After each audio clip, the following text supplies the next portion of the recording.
ఆ గ్రామ తోరణం కాడున్న గమనిక బోర్డును చూసిర్రు కదా, కొన్ని అక్షర దోషాలున్నాయి కాబట్టి దాని అర్థమేందో పరమార్థమేందో నేను చెప్తా ఇనుండ్రిగా. బయటికెంచి వచ్చి ఆ ఊళ్ళో ఏమన్నా అమ్ముకునే చిరు వ్యాపారులకు అయ్యా ధర్మం అని అడుక్కునేటోళ్లకు టైమింగ్ పెట్టిర్రు.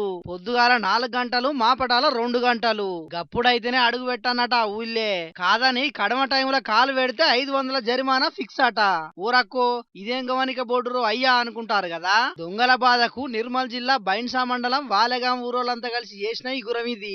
ఈ ఆలోచన వాళ్ళకి ఎట్లా వచ్చిందో వాళ్ళే చెప్తున్నారు. ఇక నుండ్రి కండిషన్ ఎందుకు పెట్టినామంటే సార్, మధ్యాహ్నం పూట వ్యాపారస్తులు వచ్చి, వేరే వాళ్ళు భిక్షాటన చేసే వాళ్ళు వచ్చి కూడా ఎక్కడైతే ఇంటి తాళాలను చూసి డే మొత్తం చూసి నైట్ కు కూడా అదే ఇంటికి దొంగతనం చేయడం చేస్తున్నది. అందుకోసం కూడా ఇది ఒక నిర్ణయం తీసుకోవడం జరిగింది. మా గ్రామ ప్రజలు మరియు వీడీసీ మెంబర్ అందరం కలిసి ఇక్కడ ఒక బోర్డు పెట్టగలిగాం.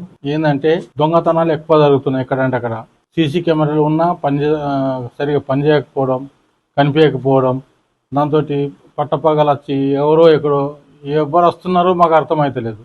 కొత్తడో పాతడో దొంగల వాళ్ళు ఎవరు అనేది మాకు అర్థం కాక ఇట్లా టైమింగ్స్ పెట్టుకున్నాం. కొంచెం చాలా లోతైన ఆలోచన కదా ఇది. కానీ చిరు వ్యాపారులు అంటేనే చిన్న బతుకులు, రెక్కాడితే గాని డొక్కాడది. అసొంటోళ్ళు 500 జరిమానా ఎట్లా కడతారు? సరే వాళ్ళు కడతారు అనుకుందాం. అయ్యా ధర్మము అని చిల్లర అడుకునేటోళ్ళ పరిస్థితి ఏంది? పొరపాటున ఆ ఊళ్ళో అడుగు పెడితే 500 జరిమానా కట్టుడు వాళ్ళతో అవుతుందని ముక్కు మీద వేలేసుకుంటారు ఈ బోర్డులు చూసిన జనాలు. కానీ చూస్తా అంటే దొంగల బాధ గట్టిగానే ఉన్నట్టున్నది కదా ఈ ఊరోళ్లకు.